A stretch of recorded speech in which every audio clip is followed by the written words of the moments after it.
aujourd'hui passer la journée dans une région, dans un département, dans des vallées emblématiques de ce que c'est que l'industrie française, qui est inscrite dans son histoire, mais qui se projette vers l'avenir.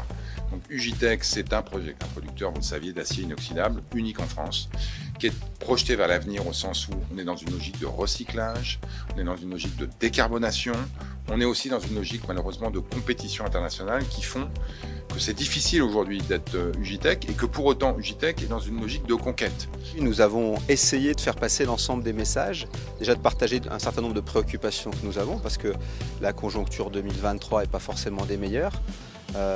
On s'attendait à ce que la conjoncture s'améliore en début d'année et sur la deuxième partie de l'année, ce n'est pas le cas. Donc nous faisons face quand même à, je dirais, une concurrence qui n'est pas toujours très loyale venant d'Asie et notamment d'Inde. Nous avons fait face, comme vous le savez, à des événements accidentels graves qui nous touchent encore énormément et qui continueront à nous toucher. Donc on a partagé un petit peu tout ça. On a aussi fait valoir quels étaient nos challenges à moyen et long terme et les menaces, pour savoir comment le gouvernement, les élus locaux nous aident énormément, mais comment le gouvernement pouvait nous aider pour faire face à l'ensemble de ces défis.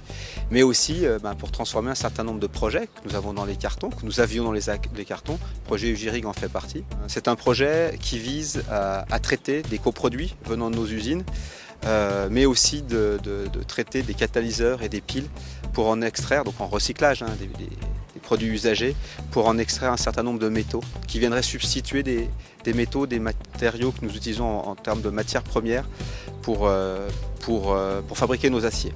Et ce sont souvent des éléments qui viennent de l'autre bout de la Terre, donc Afrique du Sud ou Nouvelle-Calédonie, et donc pour baisser notre empreinte carbone, mais aussi pour baisser l'ensemble de nos coûts de revient. Donc le projet Ugirig, c'est ça.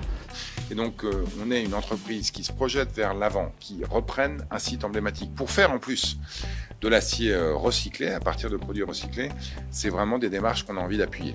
Donc il y a aujourd'hui un certain nombre de dossiers en cours qui sont importants pour eux, le raccordement du gaz, des demandes de subventions, etc., qu'on va suivre de très près, de manière à pouvoir accompagner ces beaux projets.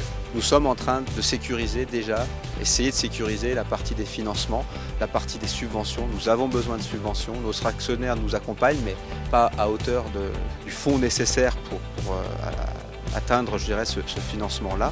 Donc ça, c'est la priorité.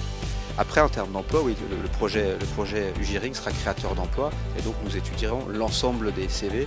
Il y a un certain nombre de salariés de Ferropem, de métiers de Ferropem sont très proches des métiers que nous développerons, même si les produits n'ont rien à voir sur le site.